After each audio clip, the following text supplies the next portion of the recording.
Bienvenidos a Venus Founders, el podcast donde hablamos sobre la aventura de emprender en tecnología. Soy Mariel Díaz, cofundadora de Rocket Ventures, y aquí no venimos a venderte humo. Hemos pasado por lo mismo: escalar startups desde cero hasta Serie A, levantar rondas, cometer errores, muchísimos, y aprender de ellos.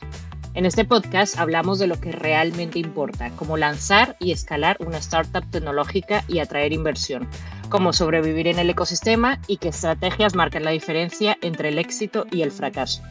Cada semana traemos a fundadores, inversores y expertos que han estado en la trinchera para que tú aprendas de su experiencia sin filtros. Queremos que este podcast te ayude a tomar mejores decisiones y a evitar los errores de los que nosotros hemos aprendido. Si nos escuchas en Spotify, dale a seguir para no perderte ningún episodio. Y si estás en YouTube Podcast, suscríbete y déjanos una reseña. 5 estrellas, claro está. Ahora sí, arrancamos con el episodio de hoy. Hoy tenemos el honor de contar con Blanca Garro, CEO de Reinforce 3D, una empresa que está revolucionando la fabricación aditiva con su innovadora tecnología. Bienvenida, Blanca. Buenos días, Mariel. Blanca es ingeniera química por la Universidad Técnica de Zaragoza y Múnich y posee un MBA de la ESIC Business and Marketing School. Ha trabajado en empresas destacadas como Materialise y Schneider Electric, acumulando una amplia experiencia en impresión 3D y transformación digital. Blanca, es un lujazo tenerte en este episodio del podcast. Cuéntanos sobre tu formación y cómo fue tu transición antes de fundar Reinforce 3D. Como trabajaste en estas empresas consolidadas, Materialise, Schneider, ¿qué te hizo dejar este mundo corporativo, estabilidad, entre comillas, y aventurarte al mundo startup? Pues bueno, primero de todo, Mariel, encantada de estar aquí contigo y con todos los oyentes. Y bueno, pues para empezar a hablar de mí, yo creo que hay que empezar por lo típico. Uno empieza a estudiar la carrera, se va de Erasmus, termina, le empieza a gustar esto de viajar y de trabajar en otros países. Y la verdad es que además yo cuando terminé de estudiar, vamos a decir que la situación económica era de estas en las que estaba bastante complicado todo y mucho más el entorno en España, de forma que para un ingeniero lo más sencillo era irse fuera. Y esa fue la razón número uno. También yo creo que hay gente que estamos hechos de que nos gusta, vamos a decir así, el barro, y entonces tú dices, yo me apunto a lo que sea. Y entonces pues fue irme a Alemania como ingeniero después de haber estudiado en Múnich. Seguí y pasé por varias multinacionales hasta que acabé en Materialise por un acontecimientos de la vida, pues con mi pareja y él acabó trabajando en la empresa de enfrente y dije, pues mira, qué empresa más guay, voy a aplicar. Y pues dentro de Materialise fueron unos años muy buenos y empecé a subir moviéndome de un departamento a otro, me moví bastante, conociendo bastante el entorno y me di cuenta que me fascinaba el mundo de la impresión 3D y que justamente por eso no me quería dedicar solo a un sector, como empecé por el de automoción con Rapid Fit, sino empezar a moverme a qué hay detrás de todo esto. Y entonces fue cuando empecé con la fabricación de manufactura certificada dentro de Materialise y eso me encantó. Me especialicé como jefa de proyectos y lo que pasa es que llega un momento que como ingeniero te das cuenta que no puedes tomar decisiones de por qué los proyectos empiezan así o porque a ti te dan el proyecto ya hecho y tú lo desarrollas. Entonces, claro, llega un momento que si te gusta el barro, como digo, te metes hasta el fondo, dices, ¿y por qué no aplicamos la estrategia de esta forma? ¿O por qué no el marketing así? ¿O por qué? Y te das cuenta de que llega un momento que no sabes cómo hacerlo y es porque a los ingenieros llega un momento que nos falta ese plus de estrategia, de business, de conocimiento. Y bueno, pues coincidió con un momento personal, que yo también, pues tantos años fuera, llega un momento que también echas de menos el volver a casa cuando ya las cosas van mejor. Y al volver a casa, yo, número uno, volviendo para España, me dije yo ahora aquí, después de esto, me hace falta un MBA, me gusta esto de crear proyectos y hacerlos grandes. Entonces fue cuando me hice un MBA, de modo en Executive MBA, de forma que al volver a España empecé a trabajar en Schneider Electric y mientras los fines de semana haciendo el MBA. Wow. Y mientras, pues en España fue cuando dije yo en la impresión 3D aquí no voy a encontrar, digo, no sé yo cómo estará aquí la cosa, pero pues surgió también trabajar con grupo con Mondragón, haciendo con la consultoría especializada en impresión 3D y cómo ayudar a las empresas. Y de ahí, pues básicamente, de metiéndome con ellos después de unos años, surgió la idea de Reinforce 3D como un proyecto dentro de un centro tecnológico. Querían, un fondo quería invertir y tenían el CTO, tenían todo, pero claro, había que hacer crecer ese business, hacía falta alguien dentro del sector para desarrollarlo. Y justamente por contactos, pues se puso ese proyecto sobre mi mesa y una vez conoces la tecnología y ves del sector y lo que soluciona, pues no pude decir que no. Y desde entonces, pues ahí estamos. La verdad es que la trayectoria que llevabas de cierta manera ya apuntaba o tenía estos colores, ¿no? Emprendedores, y al final parece que fue algo que encajó, ¿no? Pero ¿qué te hizo a ti decidir de, bueno, vale, voy a dejar de trabajar por cuenta ajena, vamos a decir, y me voy a lanzar a la aventura de emprender con este proyecto en específico? Mira, Mariel, yo cuando hago entrevistas, incluso ahora a mi gente, la gente que voy contratando para Reinforce, lo que intento detectar en las entrevistas es que la gente que se mete en una startup estamos hechos de una pasta diferente. Como digo, te tiene que gustar el que no te lo den hecho, porque muchas veces después de trabajar tanto en una multinacional te das cuenta de que tu espacio que tienes para ofrecer o para trabajar en una empresa está muy limitado.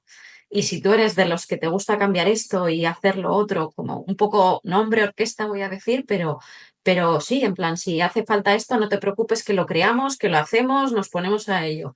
Y esto hay gente que le gusta esto y hay gente que no. En plan, a mí dime lo que tengo que hacer y voy siguiendo.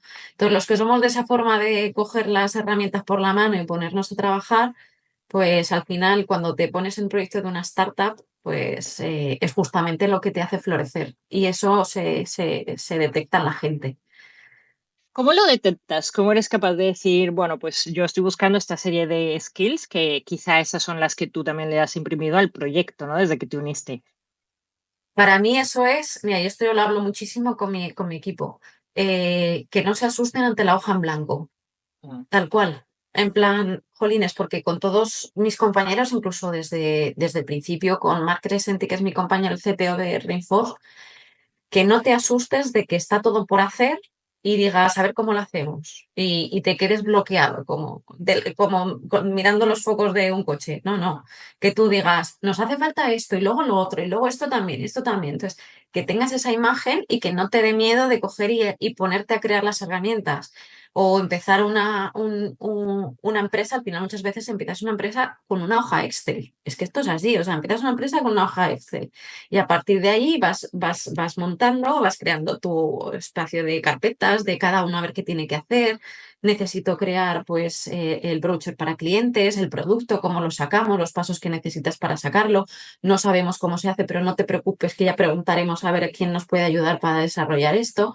La gente que tiene eso es lo que, para mí, los que son los que valen para este tipo de startups. Y sobre todo, la gente que no se asusta ante la incertidumbre, porque en una startup es cierto que la incertidumbre es una constante en el día a día. Entonces, yo lo que en nuestro caso, por ejemplo, para mí es mi segunda startup y te das cuenta pues que no siempre salen bien, pero que lo que aprendes por el camino es lo que te llevas y el poder tener la oportunidad de estar en este viaje, solo por estar en el viaje ya te tienes que sentir agradecido y te tienes que sentir importante porque no todo el mundo tiene la posibilidad de vivirlo y es un viaje muy bonito. Y si encima consigues que salga bien, ya ni te cuento. Entonces, pues justamente por eso nosotros en el momento en el que estamos ahora es en el momento, vamos a decir, bonito de una startup, cuando estás creciendo, cuando te salen las cosas. Pero es cierto que las cosas en una startup salen al principio si tienes buenos compañeros de dinero, vamos a decir así, de que De encuentras viaje. de viaje en el dinero. En plan, venga, pues unos ponen que todos pongamos algo y unos ponen su trabajo, otros ponen el dinero, otros ponen los contactos y otros ponen pues todo. Y así es como van saliendo las cosas. Entonces, en este caso, por ejemplo, pues nosotros estamos muy contentos del Venture Capital que empezó con nosotros Reinforce y que a día de hoy sigue apoyando por el proyecto. Eh, Y que además, bueno, hay que decirlo, ¿no? Cerrasteis una ronda de inversión justamente en octubre del año pasado. Básicamente es lo que os va a dar un poco de gasolina para realmente demostrar este product market fit, para seguir creciendo, traer más gente y demás. Antes de entrar quizá en esta parte de escalabilidad y financiación blanca, me gustaría que nos cuentes qué hacéis en Rainforce 3D y para qué. Vale, mira, te cuento. La tecnología en sí surgió dentro del Centro Tecnológico de Eurecat, en Cataluña, y fue desarrollada por un investigador llamado Marc Crescenti dentro de Eurecat, que es especialista en el sector en el mundo de composites, ¿vale? Materiales de composite, y se dio cuenta de que, pues bueno, los composites, hasta ahora lo que hacíamos era o aplicarlos en un molde, colocabas vamos a decir, la tela, que para que todos nos entendamos, la resina, aplicabas una presión por diferentes medios y esa tela cogía la forma del molde o si no, estirabas de ellos. ¿Qué pasa? Marc, que estaba tanto con un pie en los composites como en la impresión 3D, se dio cuenta de que podíamos desarrollar una forma para inyectar la fibra de composite, es decir, coger los hilos e inyectarlos dentro de un tubo. ¿Qué pasa? Que si ese tubo le das la forma que tú quieres con la impresión 3D, por ejemplo, pues claro, puedes crear esas varillas, esos refuerzos dentro de piezas, que es justamente de lo que nos echamos en falta muchas veces en la impresión 3D, en el mundo de la fabricación aditiva, que tenemos limitaciones como pues que no hay una gran variedad de materiales disponibles. Cuando queremos ir a piezas muy grandes es muy complejo porque tienes que ir a impresoras muy grandes que no siempre existen o que la precisión no es la adecuada o que quieres hacer piezas multimaterial y tienes que andar pegando piezas, cosa que, pues bueno, pues a la industria no es lo óptimo. Entonces, con esta tecnología, claro, te comías todas esas barreras de un plumazo y encima por un precio pues bastante asequible dentro de lo que es el sector. Entonces, claro, el reto fue que esta tecnología se quedó ahí en Eurecat durante un tiempo hasta que un fondo detectó la idea y dio los medios para sacarlo, para transformar esto en un producto. Entonces, el camino ha sido cómo pasamos de una tecnología que estaba en el laboratorio y que era muy prometedora a cómo la transformamos en un producto comercial y que esto vaya escalando a un business, a un negocio, a una empresa que pueda evolucionar. Entonces, ahí es donde estaba sobre la mesa y ahí es donde lo cogimos, empezando a trabajar, pues que la tecnología pasara a un producto. El producto a día de hoy se llama Delta. Es una máquina que se puede comprar y que puedes tener esa tecnología ya no en un laboratorio, sino en cualquier taller, en cualquier shop floor de una empresa, puedes tenerlo para hacer tú tus inyecciones, que luego esto evolucione en un soporte de diseño, también en creando un software para ayudar a los clientes a diseñar, el crear tu propio material para que sea inyectable, que es también otra de las patentes. El mundo de las patentes también en este tema del emprendimiento es muy importante, el que haces que tu producto sea diferenciable del resto y que nadie te pueda copiar, cómo lo proteges. Entonces aquí es todo el desarrollo de las patentes y luego cuando empiezas a crecer, pues bueno, todo el tema de postventa, el RP, cómo vas creciendo, cómo vas organizando todos tus departamentos. Y ahí estamos en esta aventura. ¿Cuál dirías tú que es la principal ventaja que ofrece la tecnología de Reinforce 3D desde el punto de vista de un cliente? Oye, pues lo que has comentado, ¿no? Hay clientes que quizá no pueden fabricar piezas muy grandes. ¿Por qué? Porque una de las grandes desventajas quizá de la fabricación aditiva, si hablamos desde el punto de vista de polímeros, Fuse Deposition Modeling y demás, es que no son piezas muy resistentes cuando haces piezas grandes, ¿no? Y luego que no todas las piezas, aquí nos ponemos un poco más técnicos, no todas las piezas resisten igual en todos los ejes. Correcto. Entiendo que es una de vuestras principales ventajas. Totalmente. La cuestión es que, mira, esta ha sido una evolución muy importante porque también cuando estás en una startup, también el aprender a leer el mercado y cómo pivotar en tus ideas, esto también es muy importante. Claro, yo viniendo del sector de la impresión 3D, yo veía como has mencionado tú ahora mismo, en plan, todas las ventajas vienen de la impresión 3D. ¿Qué ocurre? O sea, de cómo conseguimos el imprimir piezas más grandes, reforzándolas, esas limitaciones de materiales, el conseguir que no siempre cuando tenemos limitaciones mecánicas tengamos que pasar a un metal, que podamos reforzar un polímero y conseguir las mismas prestaciones que un metal. Obviamente esto era la teoría y el principio, pero con el camino andando lo que nos hemos dado cuenta es que en realidad esto va un nivel más arriba, porque no va solo con la impresión 3D, sino va desde la innovación. Nos hemos dado cuenta de que no solo estamos relacionados con la impresión 3D, sino con cualquier manufactura, proceso de manufactura, porque la realidad es que las empresas quieren ser innovadoras. Las empresas quieren sacar un nuevo producto que llame la atención al cliente. ¿Y qué es llamar al cliente? Es ser diferencial de tener un diseño más atractivo, tener nuevos componentes dentro de tu producto o tener ser más resistente o más eficiente, una estructura más sostenible. ¿Qué ocurre? Que todas estas innovaciones, cuando las trasladas, las traduces a un diseño, te ves con las limitaciones de cómo lo voy a fabricar. Ya sea por un mecanizado, por un molde, por impresión 3D. Claro, ¿qué ocurre? Que muchas veces en este caso tú haces un diseño súper optimizado topológicamente o con piezas, por ejemplo, estamos trabajando mucho con wearables, con componentes de deporte, donde la resistencia, pero también la parte de visual es muy importante, tiene que ser muy potente. Entonces, ¿cómo consigo estos efectos que queden un diseño, vamos a decir así, muy sexy, que llame al cliente? Claro, tienes que pasar, eso por mecanizado, por molde no lo puedes conseguir. Tienes que pasarte la impresión 3D, pero la impresión 3D es muy cara, no sé yo si puedo hacer el ramp up, las prestaciones no me da. Entonces, ahí en esas limitaciones es donde tenemos el valor añadido, en cómo traduce un cliente su versión de producto innovador con las tecnologías actuales.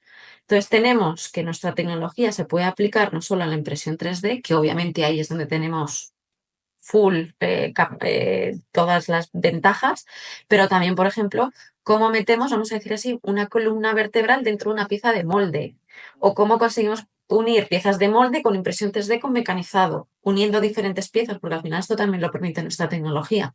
Ahí es donde está el valor añadido. Entonces, lo que nos hemos dado cuenta es que no es solo la parte de traducción física, sino cómo estamos ayudando a nuestros clientes a crear ese producto innovador. Y cómo Exactamente. se traduzca ese producto innovador depende de cada sector. Y aquí, Blanca, ¿podrías darnos un ejemplo más allá de la impresión 3D, quizá para otros sectores o tecnologías de fabricación que comentas, para entenderlo mejor, ¿no? Para estos oyentes que quizá no conocen el mundo de la fabricación, el cómo funciona, danos un ejemplo de algún producto que hayáis hecho.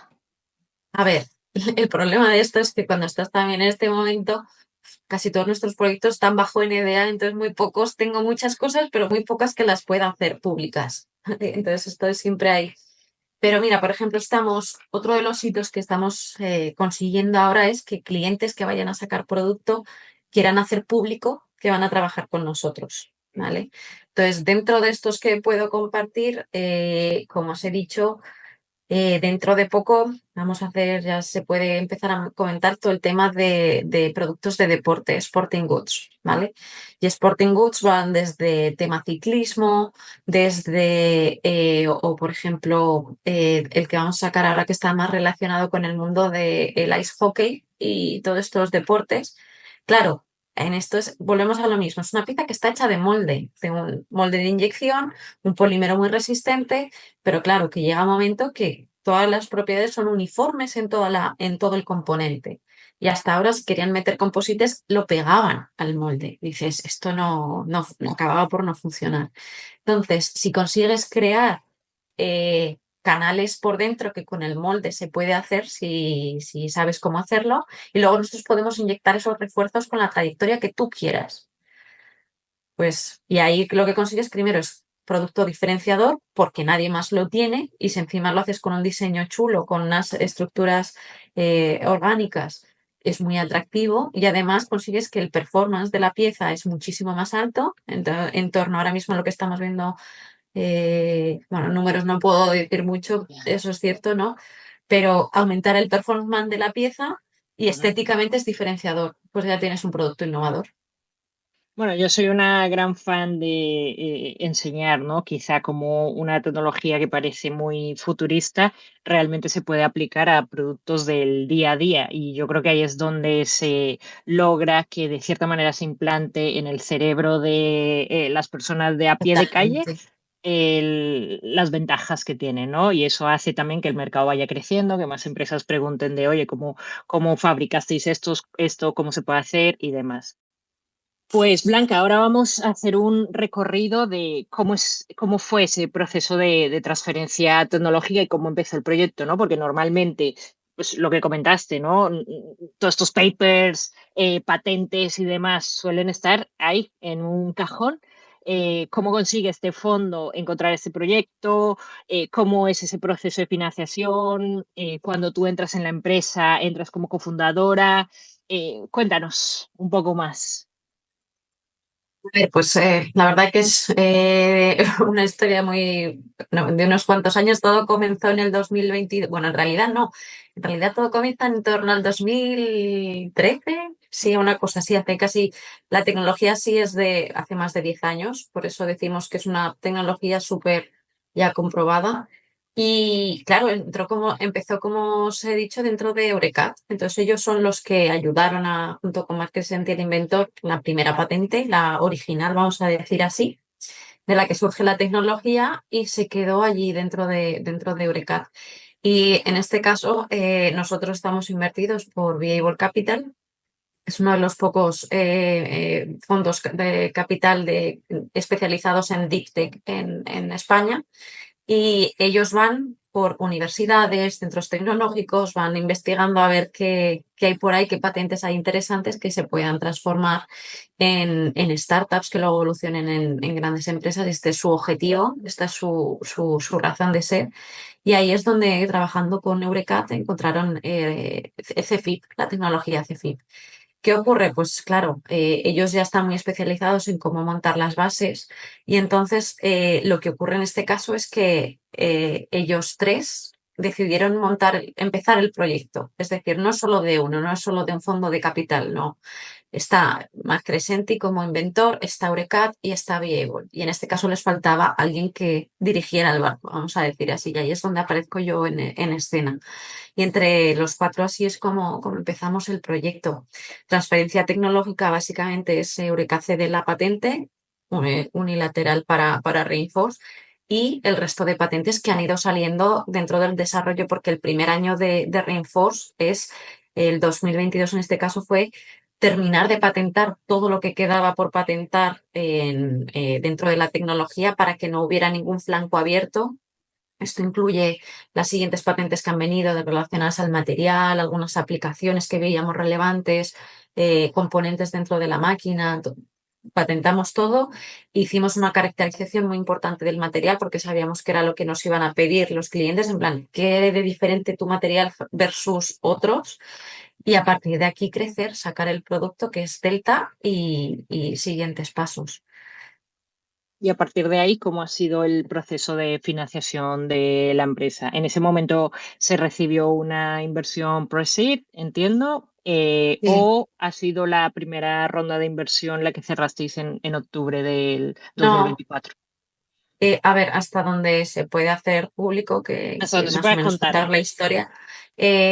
Básicamente, el proyecto desde un inicio se planteó para que tuviera los primeros 2 años, tres de vida, es decir, hasta sacar un producto comercial al mercado. Obviamente teníamos hitos que cumplir porque todos los inversores ponen dinero, incluso Eurecat también pone dinero, pero claro, con el fin de que desarrolles y que se alcancen unos hitos concretos de que el proyecto va avanzando. Entonces, claro, nosotros tenemos seguimiento, tenemos que dar resumen de lo que cómo estamos evolucionando a nuestros inversores, y a partir de ahí llegó un momento, bueno, en 2023 ya vimos que 2024 era el tope, es decir, el momento en que ya tienes desarrollado la primera gasolina hasta sacar el producto, estaba hecho, lo cumplimos, hicimos todos los hitos, pero ¿y empezar a vender? Que es el siguiente paso. Y ahí es donde nos tuvimos que poner a buscar la siguiente ronda y siguientes inversores. ¿Qué ocurre? Yo es cierto que en ese momento no estaba especializada en rondas, no era mi primera ronda y no sabía muy bien a qué me enfrentaba. Pero en este caso lo que me di cuenta es que el entorno que hay es muy complejo a la hora de buscar financiación en este momento de la empresa, porque es en ese momento, primero, el tipo de empresa que somos una empresa de hardware, al fin y al cabo, no somos ni de inteligencia artificial, ni de sostenibilidad, bueno, sostenibilidad sí, porque nuestros materiales son más ligeros, pero no es tema de bio o todos estos temas que les gustan o de Sí, que eficiencia están energética que trending les ahora gustan a mismo los en el mundo inversores. inversor. Exacto. Entonces, primero es convencer a tu inversor. Lo segundo, mostrar un buen business plan de que lo tienes todo pensado, de cuáles van a ser tu estrategia de ventas, a por quiénes van a ir. Luego también te dicen muchas veces quiénes son tus primeros clientes. Y dices, ya, pero es que tengo unos cuantos que he hecho proyectos con ellos de consultoría, pero ahora me van a comprar máquinas, necesito esta segunda inversión para empezar a fabricar máquinas. Entonces te encuentras en esa disyuntiva de que para algunos eres muy grande porque ya has pasado el pre-seed y la cantidad que necesitas ya es considerable para hacer esta presería, vamos a decir así, y luego cómo demuestras las ventas. Dices, pues es que no es lo que justo lo que quiero hacer. Entonces te encuentras en ese impasse, vamos a decir, y es complicado. Pero bueno, al final en este caso he de decir que nuestros propios socios arrimaron, creen mucho en nuestra tecnología y en nosotros, vieron la buena evolución. Son los primeros que nos han respaldado en decir con los inversores, a los nuevos inversores, ellos vienen, pero nosotros seguimos estando aquí. Ajá. Entonces, y es lo que nos ha dado pie a que el resto de inversores accedieran a entrar y a partir de ahí los siguientes pasos. Qué Y ahora importante es demostrar las esto. ventas, que es en lo que estamos. Y ahora mismo respecto a esta evolución, ¿no? Porque esta gasolina va a llegar para una serie, para, bueno, pues un periodo de tiempo donde, como comentas, tienes que o tenéis que demostrar pues tracción al final, ¿no? Es lo que buscan los inversores. ¿En qué sectores os estáis enfocando fundamentalmente ahora mismo? Y si nos puedes nombrar algunos clientes con los que estéis trabajando. Pues mira, en este caso, al principio, si te puedo contar la evolución, nos dimos cuenta de que en realidad Reinforcements de nuestra tecnología tiene una aplicación, una aplicabilidad muy transversal. O sea, podemos aplicar al final, lo que hacemos es ayudar a crear estructuras más ligeras y resistentes. Y esto aplica a un montón de sectores, desde aeroespacial, desde automoción, más orientado quizá a los perfiles más de marcas de lujo o de competición. También todo el tema de deportes, o como he mencionado, sporting goods, manufactura para el tema de toolings o garras de robots, todo lo que sea y aligerar un kilo menos, son sectores que quieren, están dispuestos a pagar 1 euro más. Tema de arquitectura para grandes estructuras que necesitan soporte, por ejemplo, relacionadas con impresión 3D. Y luego todo el tema de healthcare para exoesqueletos y prótesis y órtesis. Entonces, ¿qué ocurre? Que dentro de todo esto que es muy transversal, nos hemos dado cuenta de que hay clientes que van a entrar aplicación más directa y otro más a medio y largo plazo. Entonces, aunque estamos trabajando en todos ellos, pero por ejemplo, todo el tema como he dicho, de deportes y órtesis y prótesis y exoesqueletos, lo vemos muy cercano.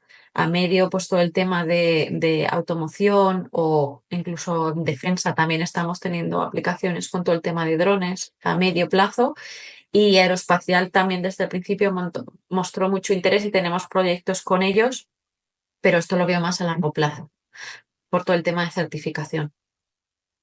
Bueno, es uno de los retos más importantes, especialmente en esta tecnología, ¿no? Y sobre todo si quieres entrar en sectores que están un poco más consolidados.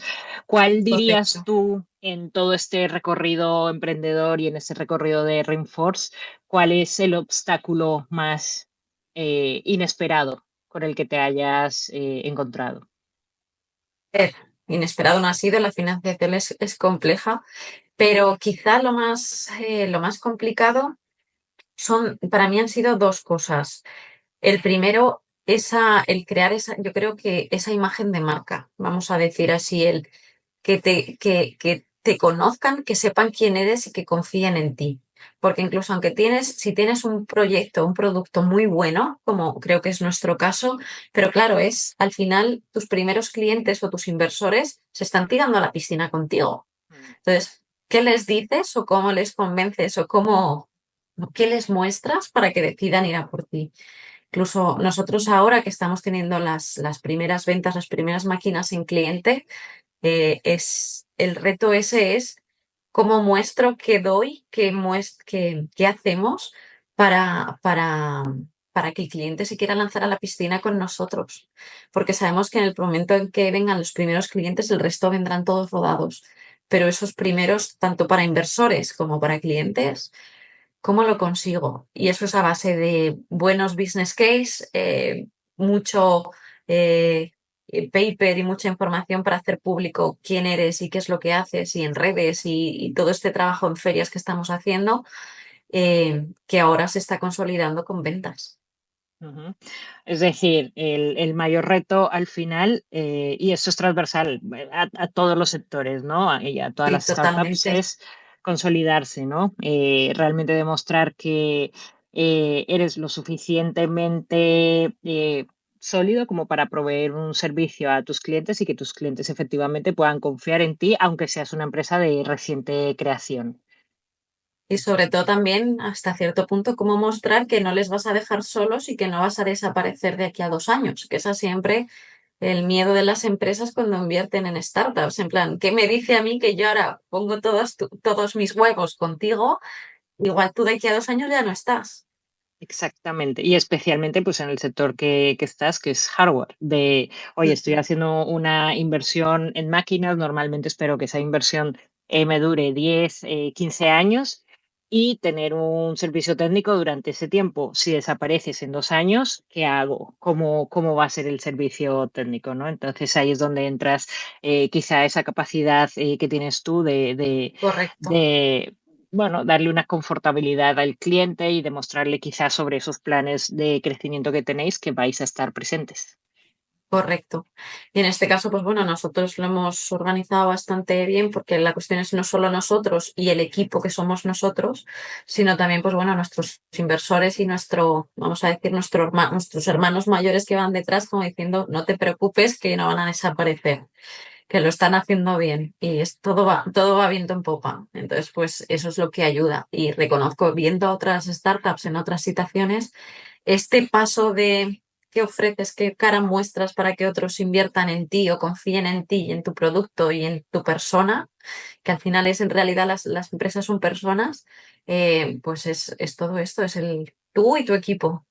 Ujú. Bueno, de hecho, ahora que mencionas el tema del equipo, hay muchos momentos en los startups donde, bueno, pues te fijas milestones y quizá no lo consigues. En el caso de Reinforce 3D, ¿hay algún momento que tú hayas dicho, bueno, pues no hemos alcanzado quizá este milestone como lo queríamos? ¿Cómo gestionaste esa, bueno, pues ese vamos a decir, actitud del equipo frente a este no consecución del objetivo? A ver, en este sentido quizá estoy pensando por algún ejemplo concreto que podamos mencionar. Mira, ahora mismo estamos en una disyuntiva a la hora de crecer es el espacio. ¿Qué hacemos? Por ejemplo, como os he contado, la tecnología nace en Eurecat, en Fundación Eurecat, y ahora mismo nos ceden parte de las instalaciones de Eurecat en la zona de Amposta. Amposta está a medio camino entre Barcelona y Valencia, en una zona de Delta del Ebro muy bonito, muy reconocida por su arroz y el turismo, pero muy poca por zona industrial. Entonces, ¿cómo tienes Es un este bicho reto? raro ahora mismo. Totalmente. Entonces, ¿cómo consigues superar este reto de montar una empresa de hardware en mitad de una zona más bien de agricultura? Bueno, pues ahí es donde estamos. La cuestión y sobre todo un reto que me veían muy, muy complicado es cómo consigues talento en esta zona. Claro, aquí obviamente tú te das cuenta que en tu Excel o en tus planes dices, quiero conseguir un ingeniero de esto, un ingeniero del otro, pero luego, y esto me da igual que sea en Amposta como Barcelona, Madrid o París, siempre te ocurre, tú tienes unas expectativas de un perfil y muchas veces no las consigues, o porque el sueldo que te piden es muy alto, o porque pues, la persona no llega con lo que a ti te gustaría. Y en este caso, por lo que nos hemos dado, por ejemplo, esto fue muy complicado en el tema de la persona de ventas o según qué perfiles de ingeniería también nos han costado, pero la realidad a día de hoy es que, por ejemplo, en empresas más grandes, si nos planteáramos mudarnos a Barcelona o a Madrid o a Valencia, te das cuenta que primero encontrar un terreno grande para poder instalar todas las instalaciones es complicado y serían por un precio muy alto. Conseguiría los perfiles, pero también sé que tengo mucha más rotación. Entonces no consigo a alguien que se meta en el proyecto y que se quiera quedar. En Amposta lo que nos hemos dado cuenta es que el espacio en el que tenemos pues tiene sus retos, pero hay espacio industrial disponible a un precio asequible y los ingenieros son muchos ingenieros, tanto sobre todo de Barcelona como de Valencia y de otras zonas, que son de la zona y que se han tenido que mudar a las grandes ciudades para estudiar, pero que no se adaptan a las grandes ciudades porque cada vez vivir en las ciudades grandes es más complicado, necesitas un sueldo más elevado, el alquiler está por los aires, todo está carísimo, entonces quieren volver. Tengo un compañero que dice, yo eso de aguantar más de 45 minutos de coche para ir al trabajo es que ni de coña, entre nosotras. Entonces, claro, toda esa calidad de vida en la zona la hemos conseguido. Además, pues bueno, estás en un punto estratégico entre Valencia y Barcelona. Y esto para mí al principio fue un reto, o sea, fue algo que pensábamos que no salía, en plan, ¿cómo consigo gente con talento en una zona desindustrializada? Ujú. Pues mira, al final, a base de buscar, la realidad ha sido que se nos están tornando las cartas de algo que parecía una debilidad, se está convirtiendo en una fortaleza. Pero esto es ir buscando, tú cuando preguntas por la zona, estoy buscando ingenieros aquí y te dicen, bueno, eso es muy difícil de encontrar, Claro. pero al final por contactos y networking todo funciona. Mm, tal cual. Y qué bonito es ver cómo un proyecto de base, una empresa de base tecnológica realmente es capaz de traer de nuevo, de crear empleos en una región donde, bueno, pues la gente joven, eh, altamente cualificada, se ha tenido que ir porque no hay oportunidades en su región, ¿eh? Y esto pasa, te diría que en toda España, ¿no? Por eso también vemos lo Sí. típico de la España vaciada, muchas regiones donde la gente se ha ido y quiere regresar. Y qué bonito esta labor que estáis haciendo, pero entiendo también que esto es a base de muchísimo trabajo por tu parte, muchísimo trabajo por parte del equipo. Bien, tú como CEO de una startup de base tecnológica, ¿cómo gestionas este equilibrio entre tu vida personal, el trabajo? Entiendo que acabas de ser madre justamente también cerrando en medio de esta ronda. Enhorabuena, eres una crack. Cuéntanos, ¿cómo haces para balancear todo esto? Primero, como hemos comentado al principio, yo sorprendida de lo que somos capaces de hacer las mujeres y lo multitasking que podemos llegar a ser. Eso punto uno. Y yo estoy sorprendidísima. Pero para mí, sobre todo, ha sido también primero el darme cuenta, el montar el equipo y cómo saber organizarte y ceder y organizarte con tu equipo de confianza. A mí eso es lo que me ha dejado hacer absolutamente, absolutamente todo.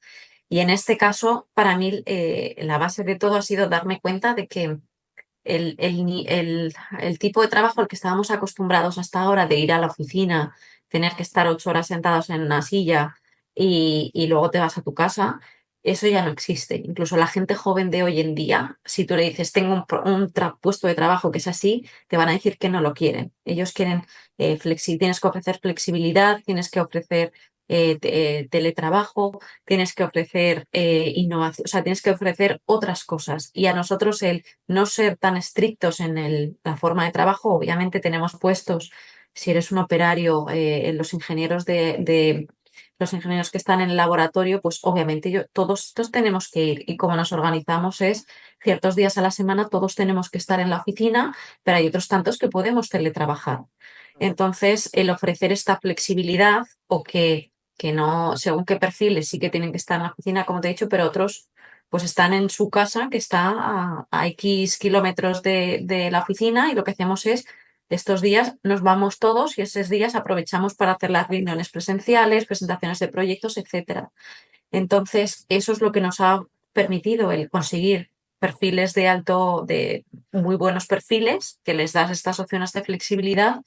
Y en mi caso, yo del conseguir ser madre, sacando la empresa adelante y las rondas y todo, pues al final es porque consigues entender en qué momento está tu equipo. Y yo sin mi equipo no hubiera podido ser madre, porque es cierto que en estos días que tú estás fuera de combate, ellos se quedan protegiendo el castillo, vamos a decirlo así, y tú te divides en tres o en cuatro personas. Pues eso es como ha salido.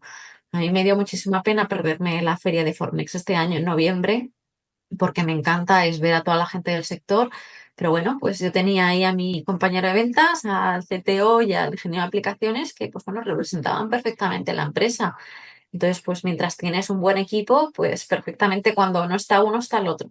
Y Qué así es como funciona. qué importante es ir bien acompañada. ¿Tú Cien por ciento. hacías algo antes de tener a la peque para resetear? Yo para mí yo en este caso, bueno, y aquí ya estamos entrando en lo personal, yo era muy independiente y me encantaba pues irme a hacer deporte, el irme a tener ese tiempo de coger, me voy y luego ya vuelvo. Eso ahora con una peque por medio es complicado, pero lo que sí que es cierto es que nunca he querido que el tener una cosa me impida dejar de hacer otras. Entonces, compaginando y pues con la parte mi pareja también me ayuda muchísimo. Entonces, entender que al final esto es un viaje de todos. Y Ujú. para mí ahora mismo la mayor desconexión que existe es mi hija. Yo salgo de la oficina o llego a casa y ya se me ilumina el día. Y muchas veces, pues a partir de ahora, yo esto lo escuchaba de compañeras también que eran mujeres CEO, eh, porque estaban varias jornadas y lo que te contaban de yo me llevaba a mi hija a la oficina. Al final me la tenía que llevar cuando eso y me llevaba el carrito y pues al final, según qué horas, cuando pasa con mis compañeros, pues me toca ponerme aquí con mi hija en la reunión. Pues al final es lo que hay. Es lo Y que dices tú, ¿no? La capacidad de multitasking que tenemos las mujeres y también, bueno, el normalizar que, oye, se normalizar, puede, exacto. exactamente. Es normalizar eso y yo lo veo eso tanto en mí como también en mi pareja, ¿por qué no? Los hombres también, pues si eres padre, pues es tu nueva realidad, pero no dejas de ser tú por haber sido padre. Entonces, pues si estás en una reunión y te toca meterte a tu hija un momento porque tu pareja está fuera o lo que sea, o pues, hay que, como igual que lo que decíamos antes de viva el teletrabajo, pues vamos a normalizar también el que la gente tiene familia Exactamente, y hay que compaginar la vida profesional con la personal. exactamente. Y qué bonito es escucharlo. Blanca, ahora vamos a entrar en nuestro momento quizá bola de cristal, ya que tú estás metida tantísimo en este sector y lo estás pensando 24/7. Danos, bueno, pues cuáles son tus previsiones, ¿no? De aquí a 5 años acerca de la evolución de Reinforce 3D y por un lado y luego de la tecnología en la que estáis trabajando. ¿Cuáles son las oportunidades que ves de cara a futuro? Eh, Muy buena pregunta. Yo para mí, desde que conocí la tecnología y más cuando estoy trabajando con ella, yo la veo como un cambio en el estado del arte. O sea, yo la visión que tengo de Reinforce 3D es que la tecnología CFIP se convierta en estado del arte, que igual que hablamos o que decíamos de inyección de polímeros, igual que hablamos o en composites hablamos de pultrusión o hablamos de infusión y demás, que CEFIP se convierta en una en una tecnología estado del arte, un nuevo concepto. Incluso, y dentro de la impresión 3D, por ejemplo, relacionada con ellos, nos catalogan como un postproceso, porque lo haces después de la impresión, pero la realidad es que no somos como tal un postproceso porque haces que cambie completamente la tecnología y las propiedades que aplicas. Entonces yo ahora mismo estoy con la idea en la cabeza de que yo quiero que Reinforce aplicado a cualquier producto se convierta como, ¿sabes? Este logo del Gore-Tex, que cuando aplica a un producto, ya sabes, dice, mira, esto es impermeable y tiene unas propiedades. Pues que tú en cualquier producto que veas el logo de Reinforce, sabes que eso va a estar reforzado y aligerado al máximo. Entonces, esa ahora mismo esa es mi visión, Objetivo. Ujú. convertirnos. Mm, Ujú. Es decir, bueno, que se catalogue quizá como una nueva tecnología de fabricación, de cierta manera. Totalmente, sí. y no que esté bajo el paraguas de otras tecnologías. Para aquellos, Blanca, para aquellos que están considerando meterse en este mundo de la startup, especialmente en el sector tecnológico, ¿qué consejo les darías?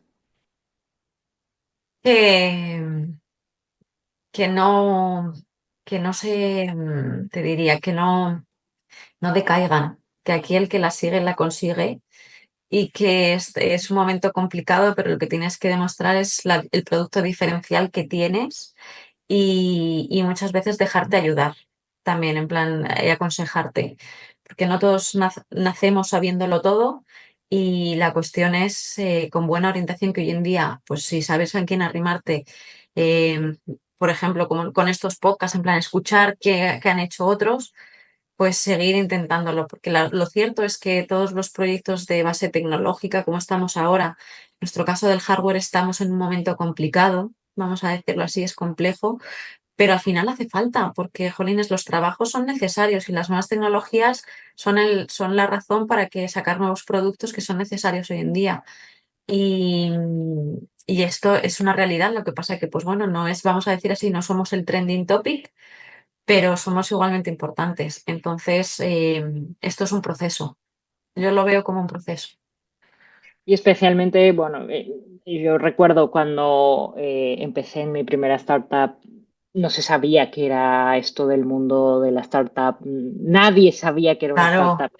Ahora ya se conoce un poco más, se saben cuáles son los retos, y creo que lo que dices de, oye, pues hablar, ¿no? Compartir experiencias es extremadamente importante y es lo que hace que vaya creciendo también este ecosistema. y incluso también te diré que también este mundo de las startups también igual hay veces que tienen su lado bueno y su lado malo, porque ahora también igual hay un boom, como ha pasado en muchas otras industrias que estamos con esa, como la burbuja de la .com, yo creo también, sabes que hay muchísimo. Y muchas veces el árbol no te deja ver el bosque, vamos a decirlo así, o Ujú. ves tantas cosas que no puedes ver lo que es realmente importante. Y entonces cuando lo que tienes que hacer en estos casos es, cuando tú tienes un producto diferencial, hacerlo valer. Y diferenciar, es la gran diferencia, porque muchas veces te das cuenta y dices, startups dices, pero ¿qué haces? O sea, igual tienes un superproducto, pero si no lo sabes explicar bien qué es lo que haces, no consigues llamar la atención. Entonces yo creo que esto es muchas veces lo más complicado de una startup. Exactamente. Bueno, Blanca, vamos llegando al final de este podcast. La verdad es que ha sido todo un lujo contar con tu tiempo y con todos tus aprendizajes. Para aquellos que quieren conocer un poco más acerca de Blanca o acerca de Reinforce 3D o quizá colaborar con vosotros, ¿cómo os pueden contactar? Pues mira, si quieren hablar conmigo personalmente por alguna razón, yo les recomiendo que me contacten por LinkedIn, en redes sociales LinkedIn Blanca Agarro.